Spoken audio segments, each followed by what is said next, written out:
Here's how to make bakery level sourdough right in your kitchen. 15 years in the making, here's my recipe for 2 delicious loaves. Take up to 50 grams of sourdough starter from your last batch of sourdough bread. Add in 150 grams of the strong bread flour you love and 150 grams of tap water. No need to heat it, straight from the tap is absolutely fine. Give it a stir and wait for it to come to life. When it's bubbly, you're ready to go. Could take 12 hours, maybe a couple of days. Timing here is more art than science. Add 350 grams of your flour, 350 grams of water and mix. You've now got a powerhouse starter at 100% hydration. It'll be alive and kicking in around 6 to 12 hours, or in a couple of days' time if you're taking it slow and keeping it in the fridge.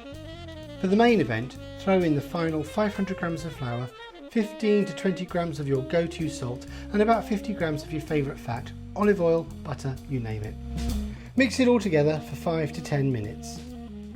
Now let that dough rise until it doubles in size. For me, that's when it's ready to burst out of its cover.